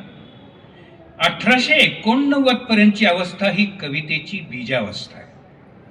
1890 ते 1919 ही काव्याची प्रथमावस्था. 1920 ते 1927 या काळास तर सुवर्ण काळच म्हणावं लागेल, इतका कवितेचा उत्कर्ष दिसतो. आणि 1927 नंतरची जी अवस्था आहे ती उत्तरावस्था. मात्र 1911 ते 1918 या 7 वर्षात त्यांनी एकही कविता लिहिलेली नाही. आणि यानंतर भा. तांबे यांचंच एक गीत सादर होणार आहे. हे काही वेगळं सांगायची गरज नाहीये, पण वेगळं हे आहे की तांबे यांच्या कवितांचा अनुवाद करायची अनेकांना इच्छा झालेली होती. आणि त्यातल्या त्यात एका गाण्याचा त्यांच्या उर्दू अनुवाद डॉक्टर श्रीकांत खरे यांनी केला. अप्रतिम अनुवाद आहे तो. अनुवाद अगदी सुरातालात तसाच आहे जसा आपण त्या मराठी गाण्यात ऐकत असतो. आपण ती उर्दूची झलक आधी ऐकूया. गाणं तर तुम्ही तेव्हाच ओळखणार आहात याबद्दल मला खात्री आहे.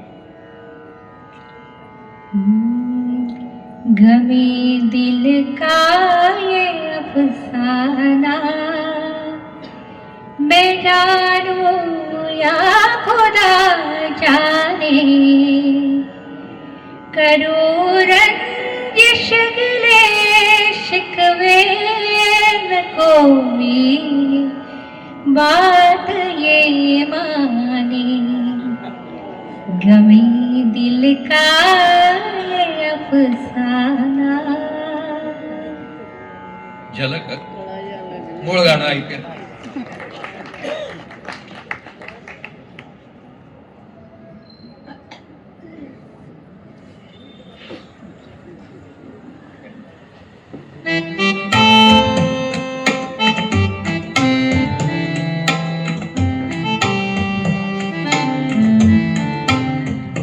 कला जाला गया जीवा बना के ईश्वरा ठाव्या उडाला काय हो त्याचे उडाला काय साधाव्या. कला जाला गया जीवा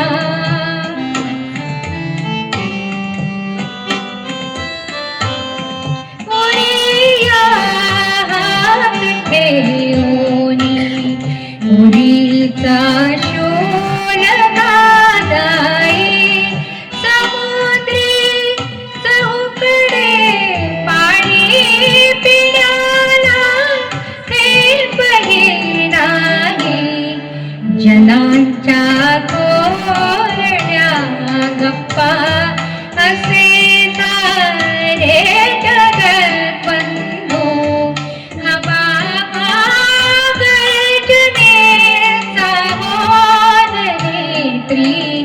एकही बिंदू कळा जाला गया जीवा.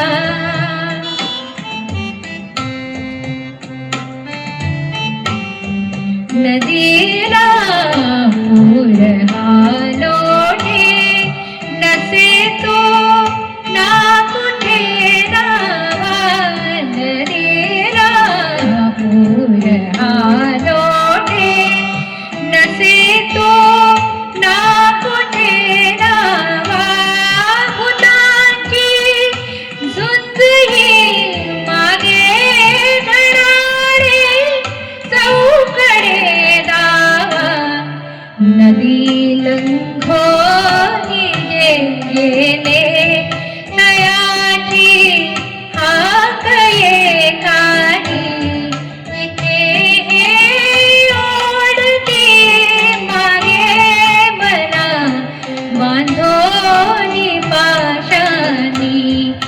कळाच्या लागला जीवा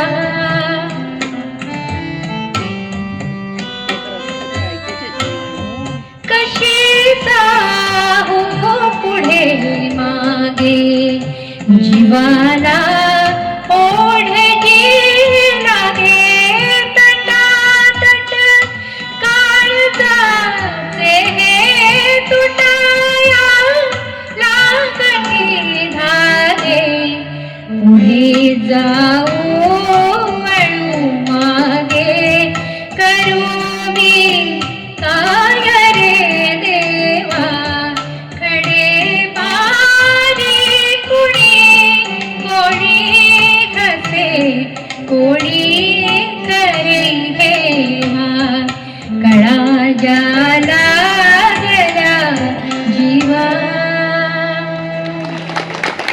कार्तिक वद्य 14 शके 1757 म्हणजे इंग्रजी कालगणनेनुसार 19 नोव्हेंबर 1828 रोजी काशी इथं मोरोपंत तांबे आणि भागीरथीबाई तांबे या दाम्पत्याच्या पोटी एका कन्येनं जन्म घेतला. कन्येचं नामकरण मनकर्णिका असं करण्यात आलेलं होतं.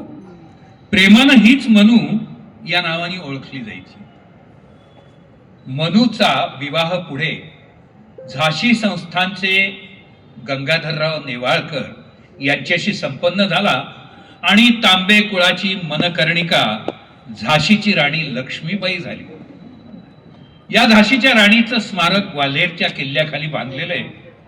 तिथे जी कविता कोरली गेली आहे ती राजकवी भा. तांबे यांनीच रचली आहे. ती कविताही तितकीच उत्स्फूर्तपणे सादर केली तर तिची गंमत कळते आणि आसावरी ती सादर करते झाशीबाई. रे हिंद बांधवा थांब या स्थळी अश्रू दोन ढाळी रे हिंद बांधवा थांब या स्थळी अश्रू दोन ढाळी ती पराक्रमाची ज्योत मावळे इथे झाशीवाली ती पराक्रमाची ज्योत मावळे इथे झाशीवाली तांबे कुलवीर श्रीती नेवाळकरांची कीर्ती हिंद भूध्वजा जणू जळती मर्दानी राणी लक्ष्मीबाई मूर्त महाकाली ती पराक्रमाची ज्योत मावळे इथे झाशीवाली घोड्यावर खंड्या स्वार हातात नंगी तरवार खणखणा करीत ती वार गोऱ्यांची कोंडी फोडीत पाडीत वीर इथे आली ती पराक्रमाची ज्योत मावळे इथे झाशीवाली कडकडा कडाडे बिजली कडकडा कडाडे बिजली शत्रूची लष्करे थिजली शत्रूची लष्करे थिजली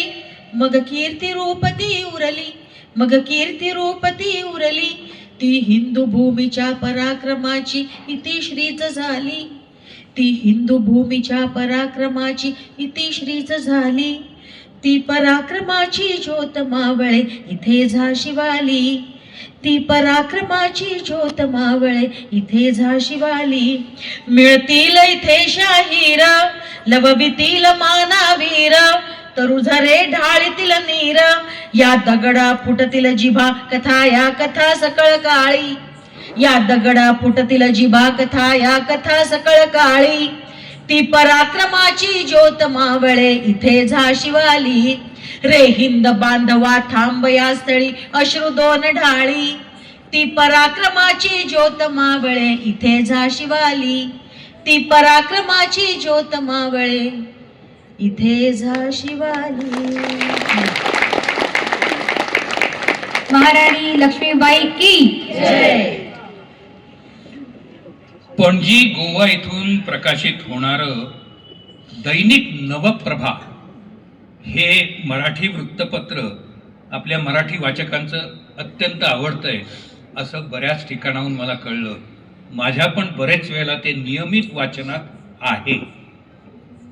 या दैनिकाच्या 14 डिसेंबर 2020च्या अंकातल्या संपादकीय मध्ये मीना समुद्र असं लिहितात की आपली कविता हा श्री भा. तांबे यांना आपण जनता जनार्दनाला दाखवलेलं नैवेद्य आहे असं वाटायचं. ही श्रद्धा भक्तीची भावना आणि दुधाची वाटी आहे हे साधं सर्वसामान्यपण या कवितेतही आपल्याला जाणवतं. किंबहुना नैवेद्या इतकीच त्यांची सारी कविता अत्यंत शुचिरभूत आहे. तिच्यात अर्पणभाव आहे. ऐकूयात आपण ती कविता.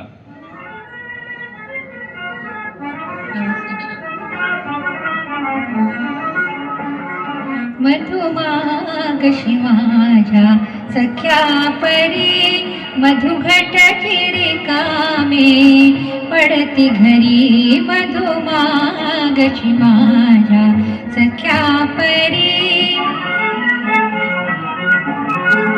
आजवरी कमळाच्या द्रोणी मधुपाजिला तुला भरोनी. आजवरी कमळाच्या द्रोणी मधुपाजिला तुला भरोनी. सेवा ही पूर्वीची स्मरोनी, सेवा ही पूर्वीची स्मरोनी. करीन रोष सख्या दया करी. मधुमागशी माझ्या सख्या परी नैवेद्याची एकच वाटी आता दुधाची माझ्या गाठी. नैवेद्याची एकच वाटी आता दुधाची माझ्या गाठी. देवपूजेस्तव ही कोराटी, देवपूजेस्तव ही कोराटी. बाळगी अंगणी कशी तरी मधुमागशी माझ्या सख्या परी. तरुण तरुणीची सलच्च गुजबुज वृक्ष झऱ्यांचे गूढ मधुर गुज.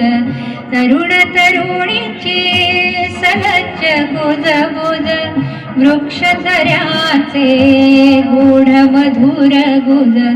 संसाराचे मर्म हवे तुझ, संसाराचे मर्म हवे तुझ. मधु पिळण्या परी बळण करी. मधुमागशी माझ्या सख्या परी ढळणारे ढळना दिन सखया. संध्या छाया विव हृदया. ढळणारे ढळना दिन सखया. संध्या छाया विव हृदया. आता मधुचे नाव कासया, आता मधुचे नाव कासया. लागले नेत्र रे पैलतिरी. मधुमागशी माझ्या सख्या परी मधुघट रिकामे पडती घरी. मधुमागशी माझ्या सख्या परी. मरण म्हणजे व्यक्तीचा नाश नाही. जीवनरूपी यज्ञातली ही शेवटची आणि संपूर्ण आहुती आहे. ही कल्पना भा. तांबे यांच्या मनावरच्या वैदिक संस्कारातून व्यक्त होते. पूर्णाहुती या कवितेच्या समीक्षेच्या संदर्भामध्ये श्री क्षीरसागर म्हणतात, ही कविता जेवढी मृत्यू संबंधी आहे तेवढीच तांबे यांच्या अंतरंगातल्या भारतीय संस्कृतीच्या चित्रासंबंधी आहे. मरण ही पूर्णता हा भाव मनात असल्यामुळे या मंगल प्रसंगाला कसं साजरं करावं हे सांगताना कवी म्हणतात, कोणी आणू नका आसवे लोचनी, कोणी आणू नका आसवे लोचनी. छे ही शून्यता पूर्णता सद्गती. इथं एक हृदयस्पर्शी प्रसंग सांगावासा वाटतो तो असा. 7 डिसेंबर 1941 रोजी पहाटे 1:50 तांबे यांनी या इहलोकाचा निरोप घेतला. सकाळी अंत्यसंस्काराच्या वेळी तिथे उपस्थित असलेले निशिकांत कालगावकर यांनी पूर्णाहुती हे गीत आळवून म्हटल्यानंतरच तांबे यांच्या देहाला अग्नी देण्यात आला. ऐकूयात पूर्णाहुती. जीवनाध्वरी पडे आज पूर्णाहुती, जीवनाध्वरी पडे आज पूर्णाहुती, येई अंत्येष्टी घटी आज झालो कृती. कर्मभूमीवरील अवतरुणीची करी, सकल कर्मे हवी आज होवोतती. कुणी आणू नका आसवे लोचनी, छे नाही शून्यता पूर्णता सद्गती. जीवनाध्वरी पडे आज पूर्णाहुती. आज वीणेवरी भगवती शारदा, साम मंत्रावली स्वैर आलापुती. आज षट दर्शने मूर्त येवोनिया, वेद घोषे भरुत सवन भूमी प्रती. जीवनाध्वरी पडे आज पूर्णाहुती, येई अंत्येष्टी घटी आज झालो कृती. शंख घंटादिकी नाद घुमवा आता, चौघडा द्या झळू या करा आरती. आज पुष्पांजली स्थंडिली अर्पुनी, स्वस्थी वचनी करा सांगता सिद्धिती. जीवनाध्वरी पडे आज पूर्णाहुती, येई अंत्येष्टी घटी आज झालो कृती. जीवनाध्वरी पडे आज पूर्णाहुती, जीवनाध्वरी पडे आज पूर्णाहुती. रसिक हो, स्मरण राजकवींचे या कार्यक्रमाच्या समारोपाकडे आपण आलेलो आहोत. राजकवी भारा तांबे यांच्यावरील कार्यक्रमाची आखणी करण्याच्या आमच्या प्रयत्नाला भक्कम साथ मिळाली ते शिरीष तांबे, नंदाताई म्हणजे नाथ, नंदाताई मनीषा सातवे आत्ताच त्यांचं नाव, प्रभाकर पंत सातवे हे नाथ जावई, दोघंही सहकार नगरचेच रहिवासी आहेत. आज मुंबईला असल्यामुळे ते या कार्यक्रमाला उपस्थित राहू शकले नाही. तर त्याच जोडीला त्यांचे एक चुलत नातू पण आहेत, प्रकाश तांबे. या सगळ्या नातवंडांच्या पाठीवर हात असल्यामुळे हा कार्यक्रम व्यवस्थित रचता आला आणि त्याचं सादरीकरणही करता आलं. इंदोरला पण छान प्रयोग झाला. हुबळीच्या लोकांनी या कार्यक्रमाचं अत्यंत कौतुक केलं. एकूणच मराठी जिथे भाषा नाही अशा प्रांतात आपल्या लोकांसमोर कार्यक्रम सादर करताना एक वेगळाच आनंद असतो. ते ज्या ओढीनी ते सगळं मराठी ऐकत असतात त्याचा अनुभव हुबळीच्या कार्यक्रमात आला. तेव्हा ते म्हणाले, अजून एक कार्यक्रम करा ना, उद्या जा, तुमचा सगळा खर्च आम्ही करतो. इतकं त्या मराठी कार्यक्रमांबद्दल ओढ असते, सगळं असतं. तर अशा या राजकवींच्या नातवंडांनी दिलेल्या सगळ्या पाठबळावर हा कार्यक्रम उभा राहिला. प्रकाश तांबे असं म्हणतात की बालभारतीच्या पुस्तकातल्या कवितांचे शालेय जीवनाशी असलेलं नातं दृढ करणारे जे प्रमुख कवी आहेत त्यात भारा तांबेंचं नाव सदैव असणार आहे. आणि याचं कारण म्हणजे स्मरणकुपीत त्रिकाल दरवळत राहतील अशा त्यांच्या आर्त आणि हळव्या भावकविता हे होते. ते मराठी काव्यसृष्टीमध्ये फुललेले आणि रसिकतेला आपल्या हजारो नवकल्पनांच्या पाकळ्यांनी भुरळ पाडणारे विलोभनीय आणि सप्तरंगी कमळ होते. मराठी कवितेला भावोत्कटतेचा वेगळा आयाम प्राप्त करून देणाऱ्या या विलक्षण प्रतिभावंत कवीचं नाव मराठी साहित्यात सदैव सुवर्णाक्षरांनीच लिहिलेलं राहील. आणि आता पुन्हा एकदा स्मरण राजकवींचे हा कार्यक्रम सादर करण्याची संधी आम्हाला दिल्याबद्दल पुन्हा एकदा शिक्षण महर्षी लक्ष्मीकांत जांभोरकर स्मृती व्याख्यानमालेच्या आयोजन समितीचे आभार तर मानतोच, पण त्याचबरोबर आपण रसिकांनी देखील आम्हाला उत्तम दाद प्रतिसाद दिला त्याबद्दल आपला सर्व रसिक जनांचे देखील मनपूर्वक आभार मानतो. किंबहुना आपल्या ऋणात आम्ही राहू इच्छितो. आणि आजच्या स्मरण राजकवींचे या कार्यक्रमाची सांगता करत आहोत अशा एका गीतानं की ज्यानंतर शब्द नको. आपण फक्त एकमेकांचा त्या सुरांना आठवतच निरोप घेऊया. शुभरात्री.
स्वार्थ परायण पण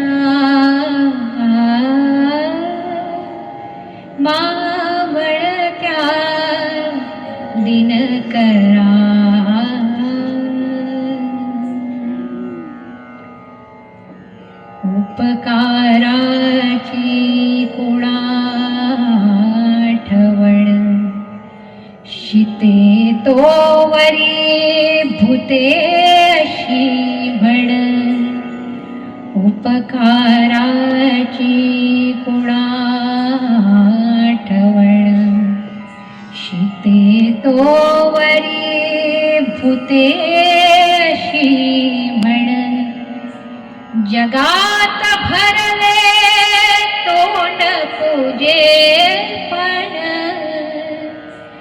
जगात भरले तोंड पूजे पण धरी पाठीवर शरा मावळत्या दिनकरा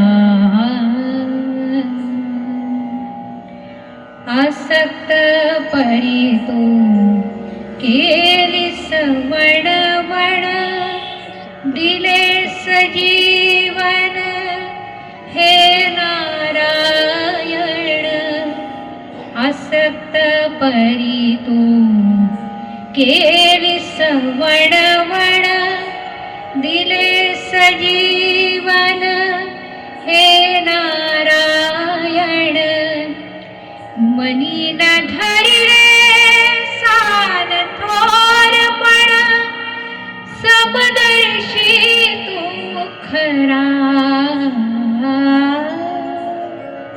मावळत्या दिनकरा अर्घ्य तुझ जोडूनी दोन्ही करा मावळत्या दिनकरा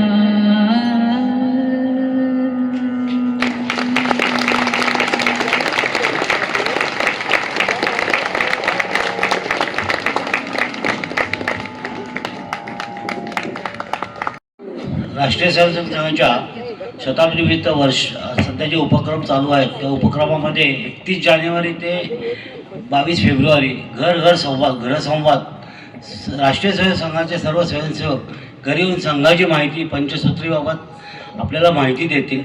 एवढं माहितीसाठी कळवत आहोत आणि कार्यक्रमाची सांगता आता अमृता खाडीलकर यांच्या वंदे मातरम् सादर करण्यात आली.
बलधारिणीं